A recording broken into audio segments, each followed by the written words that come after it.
اور مجرموں کا سر قلم کرنے والے شامل تھے۔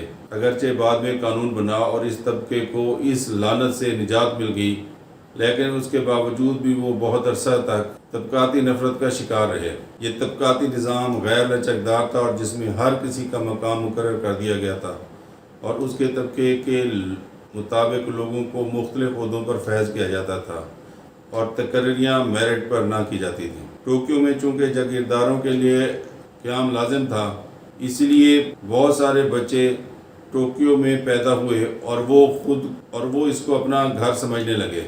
اس پالیسی کا منفی پہلو یہ تھا کہ آنے والی نسلیں شہری زندگی کی ہادی ہو گئیں اور وہ جاگیروں پر جانے سے کترانے لگیں۔ جاپان میں شہر بڑے اور صاف ستھرے تھے۔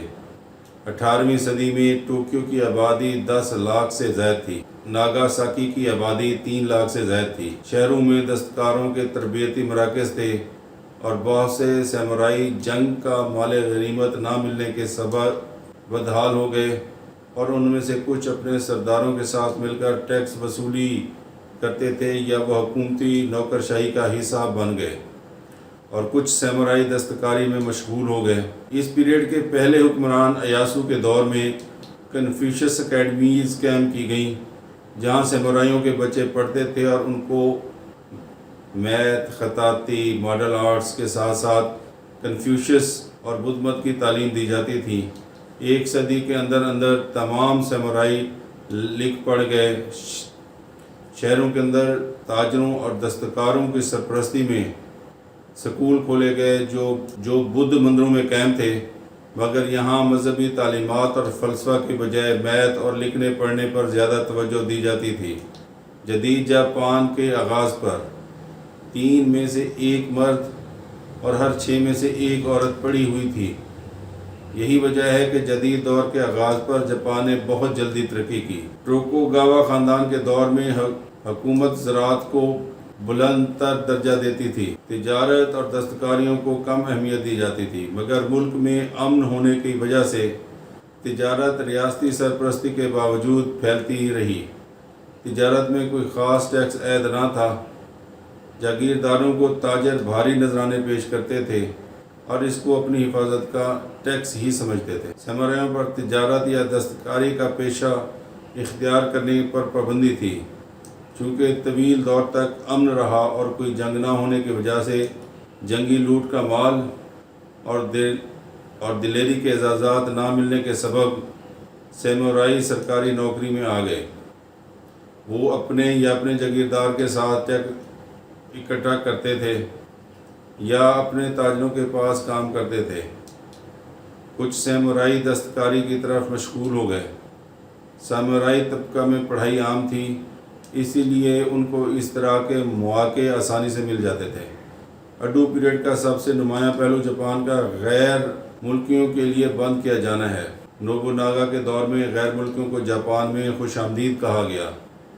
اس دور میں پرتگالی بندوقیں جاپان میں آئیں اور نوبوناگا پہلا جنگی سردار تھا جس نے انہیں اپنے دشمنوں کے خلاف استعمال کیا اور اس کی وجہ سے اپنے سے زیادہ بڑے دشمنوں کو شکست دی۔ جاپان کی تحریر شدہ تاریخ کے مطابق وہ پہلا شخص تھا جس نے مغربی لباس پہنا۔ اس کے بعد آنے والے سردار نے بھی اسی پالیسی کو جاری رکھا اور غیر ملکی تجارت میں اضافہ ہوتا رہا۔ تاہم ایاسو کے دور میں غیر ملکی تجارت اور غیر ملکی اثرات اور خاص طور پر عیسائیت کو خطرے کے طور پر دیکھا گیا۔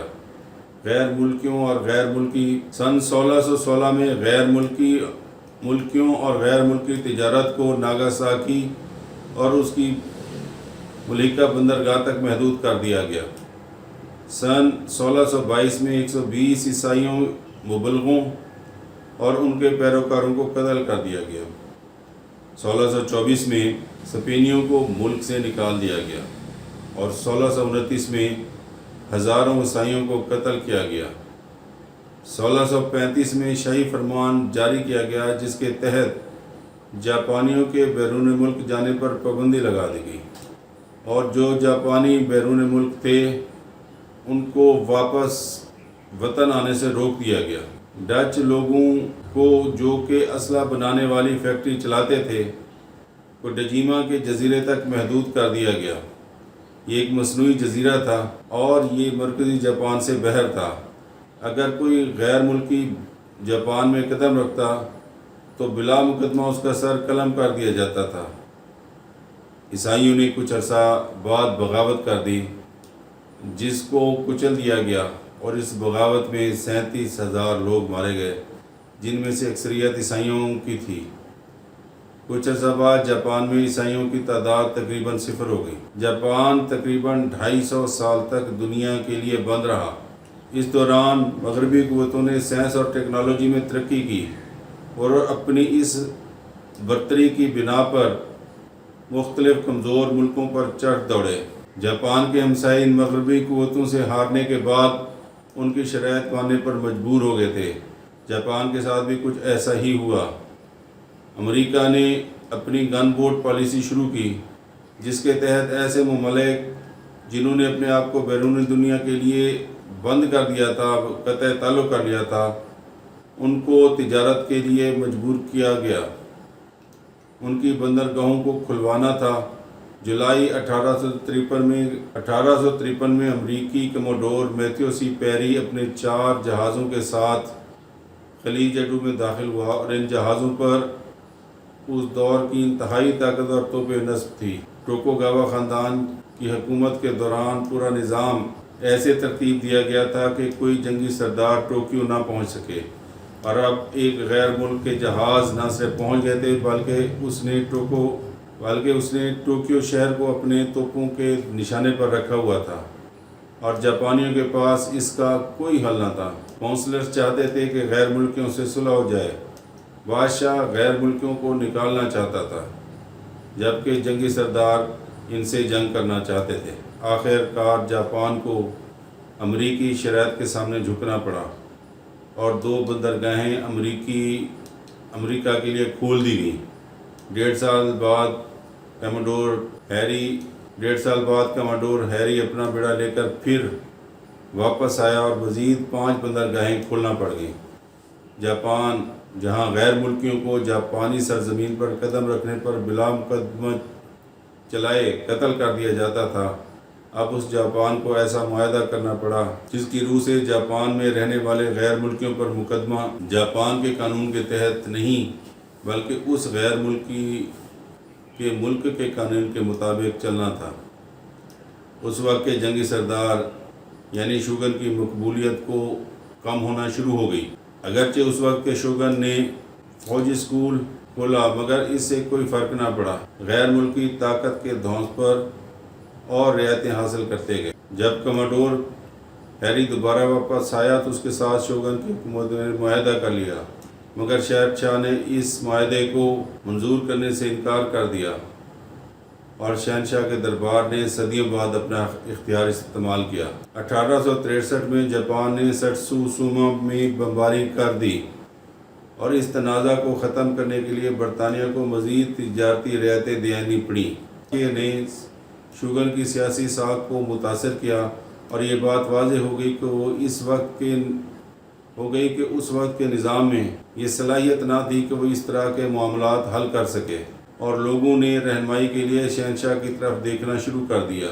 بادشاہ نے شوگن کے اختیارات کم کرنے شروع کر دیے۔ 1867 میں شوگن اپنے اختیارات سے دستبردار ہو گیا، اور بادشاہ نے ملک کے انتظامات سنبھال لیے۔ شوگن کی جگہ نیا انتظامی ڈھانچہ لایا گیا، اور شوگن اور سامورائیوں کا صدیوں پرانا نظام ختم کر دیا گیا۔ اس کی جگہ مغربی طرز کا نظام نافذ کیا گیا۔ پرانے نظام کے حامیوں نے اس کے خلاف بغاوت کی، جس کو کچل دیا گیا، اور یوں اڈو پیریڈ صدیوں پرانا سامورائی کا نظام اور ٹوکوگاوا کا خاندان اپنے انجام کو پہنچا، اور یہاں سے جدید جاپان کا سفر شروع ہوا، جس کو ہم اس سیریز کی اگلی ویڈیو میں دیکھیں گے۔ امید ہے کہ آپ کو یہ ویڈیو پسند آئی ہوگی۔